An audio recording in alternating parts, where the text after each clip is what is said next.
De la perception, vous dites, il y a effectivement les rapports, il y a la définition de la nationalité, et puis il y a les perceptions de nos concitoyens. Philippe Faucon, vous avez abordé évidemment cette thématique dans votre film, on va y venir, mais est-ce que vous aviez l'impression que la thématique que vous avez abordée et les personnages que vous avez voulu décrire, mettre en avant, étaient avant tout des citoyens français ? Sans doute qu'il y a quelque chose qui pêche de ce côté-là. C'est-à-dire que ce qui se passe dans leur trajectoire, c'est qu'ils ont à un moment le sentiment de ne pas faire partie de la société française. Ils ont le sentiment que quelque chose... Mais ce n'est pas dès le début, en fait. C'est progressif. On a l'impression que... Suivant les personnages, il y a quelque chose qui s'installe de cet ordre-là. Ils ont le sentiment de ne pas compter, d'avoir été leurrés dans leur croyance là-dessus. Et en effet, c'est quelque chose qui est... qui me semble...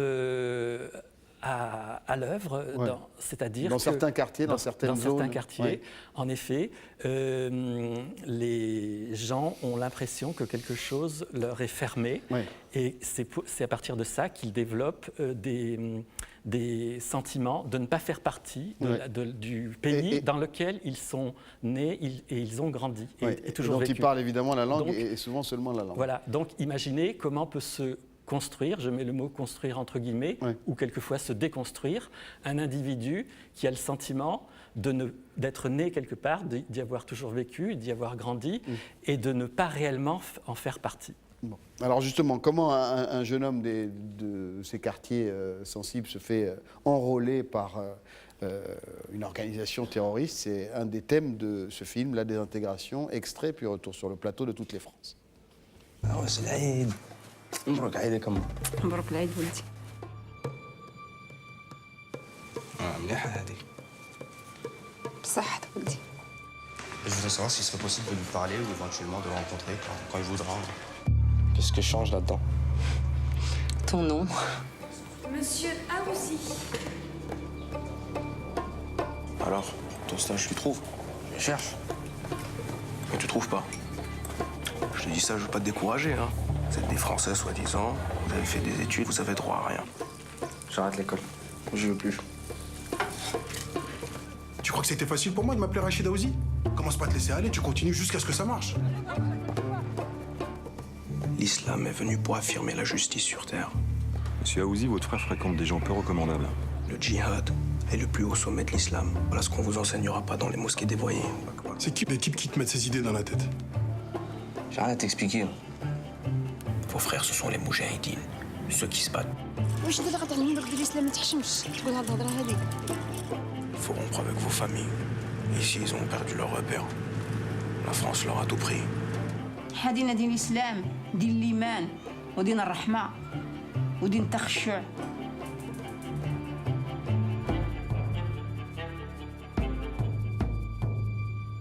À partir de maintenant, vous n'êtes plus des Français. Philippe Faucon, alors le cheminement, à quel moment vous avez l'impression que le sentiment d'appartenance n'est plus exprimé, n'est plus à partir du moment où on a le sentiment que c'est un leurre, qu'il y a un moment dans le film où le personnage qui approche un de ces jeunes leur dit tout ça c'est du vent, liberté, égalité, fraternité, il faut entendre liberté, égalité, fraternité entre blancs. Ouais. Donc à partir du moment où on a ce sentiment-là, que effectivement c'est du vent, eh bien effectivement... Mais en même temps, on a l'impression qu'ils n'ont pas toutes les clés, ces personnages, que le personnage principal qui se voit enrôlé, qui se voit influencé, n'a pas forcément pris tout le temps. Il y a une formation, il envoie des CV, il ne reçoit pas de réponse positive, il se dit finalement c'est aussi à cause de ma couleur, de mon nom, mais son frère lui dit il aurait fallu peut-être continuer. Il a l'impression que les choses sont pipées, sont faussées. Qu'effectivement, il y a quelque chose qu'il n'arrivera devant lui, qui lui est fermé, qu'il n'arrivera pas à renverser. Bon, ce n'est pas un sentiment homogène et général. Ouais. Effectivement, il y a aussi des gens qui arrivent quelquefois à renverser ce mur, mais dans le cas de ce personnage et de cette histoire, le moment où il va être réceptif justement à ce discours d'endoctrinement qui l'approche, c'est un moment où il a l'impression que, en effet, tout ce qui lui est dit sont des vérités qui correspondent à la réalité de ce qu'il vit. Ouais. C'est-à-dire que c'est là que ce discours est habile, c'est-à-dire que effectivement, il y a le moment où on lui dit vous n'êtes rien, vous ne comptez pas, on a eu besoin de vous, de vos parents pour tenir des marteaux-piqueurs, mais si vous aspirez à autre chose, alors là ils veulent plus de vous. Ce sont des choses qui quelquefois correspondent exactement à la réalité. Et est-ce que vous ne pensez pas que ce discours est un peu dépassé aujourd'hui, ou est-ce que vous l'avez vraiment ressenti dans les différents endroits que vous avez observés? On a vu que récemment, il y a des énergies dans ces quartiers. Il y a des, mais quelquefois, elles sont obligées d'aller se faire entendre ailleurs. On l'a vu à propos de cette histoire de gens qui sont allés obtenir quelque chose auprès du Qatar. C'est une aide qui a été proposée, ou en tout cas offerte par le Qatar, 50 millions d'euros pour aider les entrepreneurs français. Que ces gens-là sont allés chercher. Oui. Et c'est malgré tout... c'est le reflet d'une certaine difficulté. C'est malgré tout le reflet de quelque chose moi, je crois, qui correspond à une certaine réalité. Ouais. François Durper? Cette politique d'intégration, elle a pour une grande part failli. C'est la question en fait de qu'est-ce que les institutions françaises ont fait ou n'ont pas fait, mais toutes les institutions, l'école, effectivement l'intégration dans l'entreprise. Et une fois de plus, il ne s'agit pas là d'étrangers d'un côté et de nationaux de l'autre. Oui, il s'agit d'une division à l'intérieur de notre nation française. Enfin, c'est des Français qui se sentent étrangers. C'est des Français qui se sentent étrangers parce qu'on leur rappelle qu'ils sont étrangers. Il n'y a pas de raison à ce qu'un enfant qui ait des parents sénégalais se sente moins français qu'un enfant qui a des parents hongrois. Simplement, il se dit dans sa tête, qu'est-ce qui fait que je suis pas à ma place ici. Et ce désir de reconnaissance, il faut qu'il s'exprime à un moment donné. Donc quand il y a des discours de cette nature-là qui s'offrent, il peut y avoir cette sensation de se dire, mais voilà, c'est la première fois qu'on m'écoute, c'est la première fois qu'on me parle. L'école ne m'a pas parlé, l'entreprise m'a rejeté, j'ai envoyé des CV pendant... Donc vous voyez, ce que je veux dire par là, c'est que il faut mettre l'accent sur la problématique sociale de notre pays. Pourquoi toujours avoir des explications culturalistes, se dire ben voilà, c'est parce qu'ils sont de telle origine. Et encore une fois, quand vous faites une comparaison avec les sociétés anglo-saxonnes, notamment l'Amérique du Nord, ben vous avez des choses qui sont très surprenantes. Moi, tout à l'heure, j'étais quand même assez inquiet de cette réflexion consistant à pouvoir penser que parce qu'il y a une mixité dans la société, d'ailleurs vous dites mixité sociale, et moi j'entends derrière plutôt mixité ethnique, parce que sociale, ça veut dire qu'il y a des riches et des pauvres. S'il y a des riches et des pauvres, est-ce que c'est ça qui provoque ces actes de délinquance ? Est-ce que c'est la mixité ethnique ? D'abord, il y a très peu de sociétés qui réellement, quand on s'intéresse aux sociétés d'aujourd'hui, qui sont des sociétés homogènes. Vous parliez du Japon, et vous n'êtes pas sans savoir qu'au Japon, il y a une forte immigration coréenne. Le Japon n'est pas une société homogène. Le Brésil, l'immigration existe au Brésil, mais c'est une société... Est-ce que vous voulez dire par là que c'est l'immigration au Brésil qui provoque les actes de délinquance, ou est-ce que c'est parce que c'est une vieille société? Est-ce que c'est une vieille société métisse construite, vous le savez, par d'abord l'esclavage, la colonisation Donc je ne comprends pas tellement ça. Ce que je comprends, c'est peut-être la tentative d'explication culturaliste, de typologie de société, et de les mettre en rapport avec un type de délinquance. Voilà. Guy Mireille. Je crois que c'est une erreur d'ignorer l'explication culturelle. Ça ne veut pas dire qu'on assigne quelqu'un en résidence. Explication culturelle pour expliquer quoi? Par exemple, je parle du livre de Hugues Lagrange, qui a fait beaucoup de bruit il y a 18 mois. Des cultures. Exactement. Où il dit certaines cultures d'origine, et là je parle de culture d'origine, ce n'est pas le passeport, parce qu'en Afrique, dans le même pays, donc avec les mêmes passeports, on peut avoir des cultures dans le sens anthropologique. la famille nucléaire, les relations entre générations, les rapports entre hommes et femmes sont différents et c'est ça qui compte en fait. Et les milieux sociaux. Okay. Et donc dans ce sens-là, on voit que des gens qui viennent d'une certaine culture d'origine ont beaucoup plus de mal à s'intégrer dans la culture française. Et puisqu'on ne peut pas les désigner, on ne peut pas les aider. Là, il disait par exemple, il y a des gens qui ont besoin pour leurs enfants, très très tôt, d'avoir un soutien extrêmement fort pour compenser des choses que la famille ne peut pas leur donner. Et à 6-7 ans, quand on commence à apprendre le français, c'est trop tard.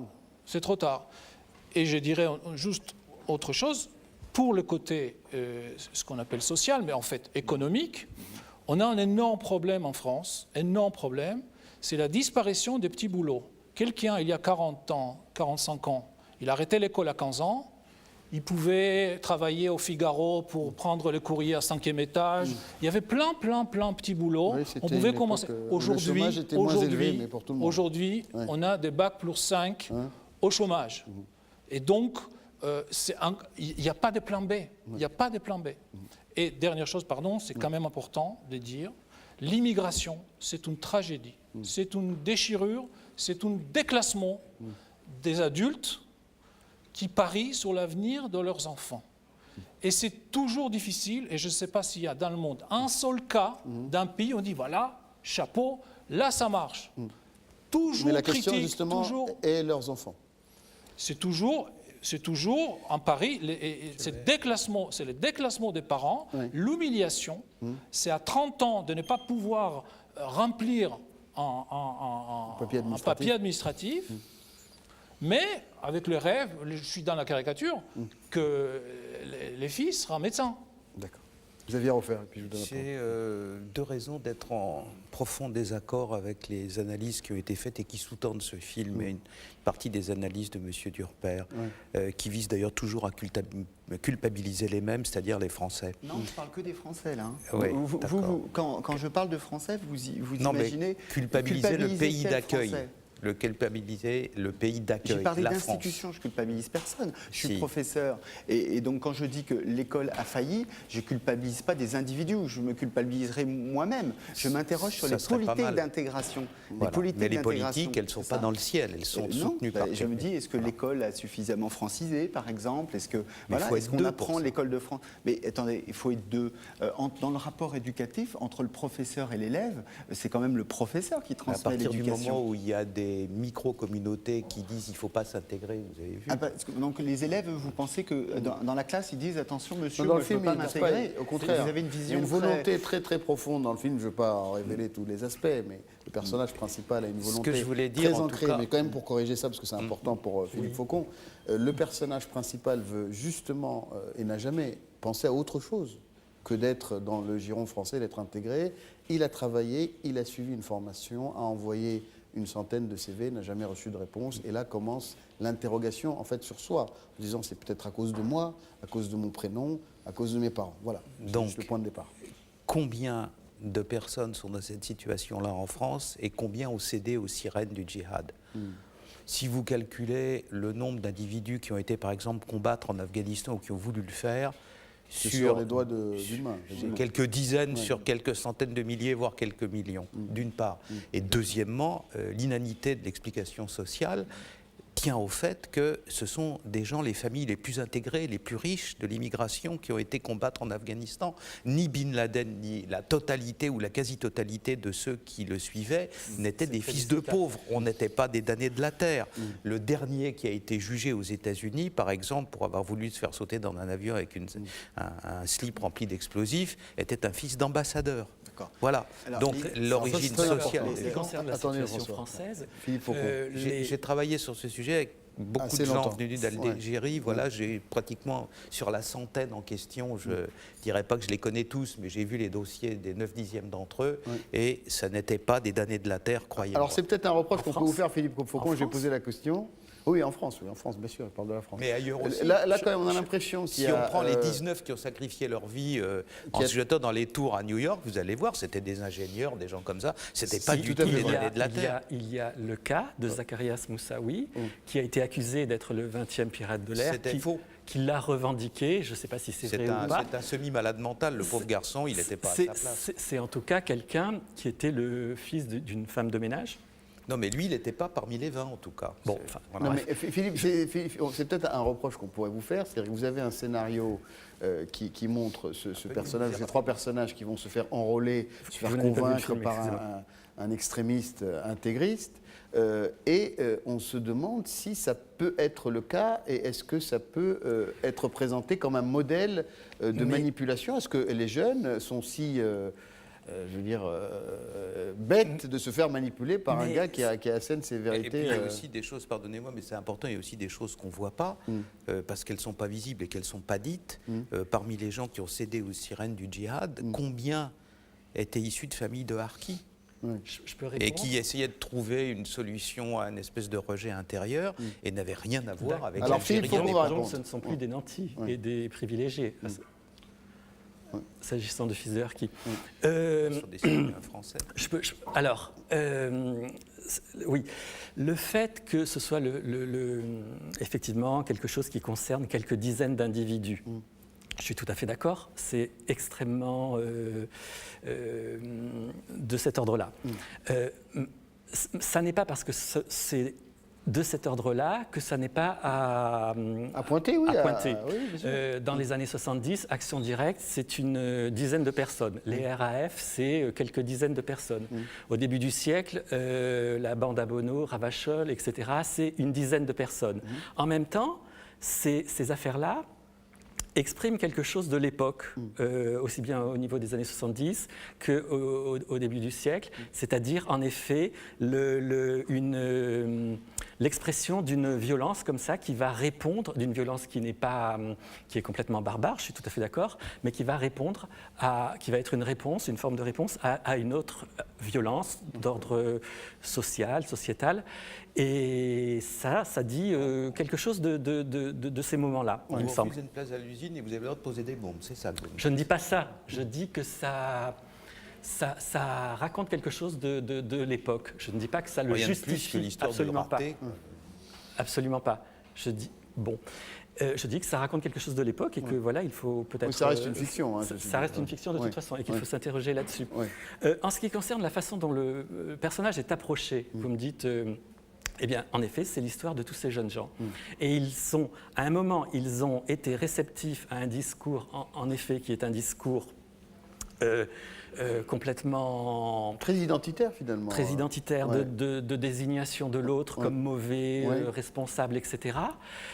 Pourquoi l'ont-ils été ? Parce que ils avaient le sentiment que c'était déjà une proposition de révolte contre un ordre établi, de combat, etc. À cet âge-là, ça peut être en effet très, très séducteur.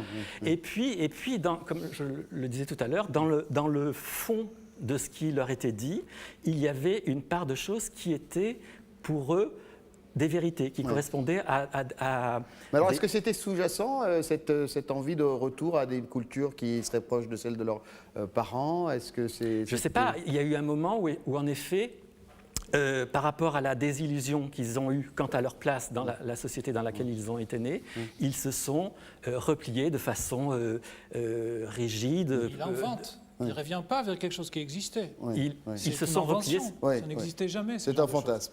Oui. Non, mais ce sont des choses qu'ils se sont appropriées dont ils se sont appropriés parce que justement c'était des substituts. Bon, tout ça c'est. D'accord. François Durper. Sans trancher le débat sur qu'est-ce qui tient au social et ce qui tient au culturel, parce qu'on peut quand même être d'accord sur le fait qu'il n'y a pas de déterminisme absolu du social, comme il n'y a pas de déterminisme absolu du culturel. Heureusement que ce sont des gens... François Durper, qu'est-ce qui fait que la perception extérieure dont a parlé Guy Mikhaïli est synonyme d'étranger, c'est-à-dire dire finalement nos concitoyens, même quand ils peuvent être français de par la définition juridique et celle des criminologues,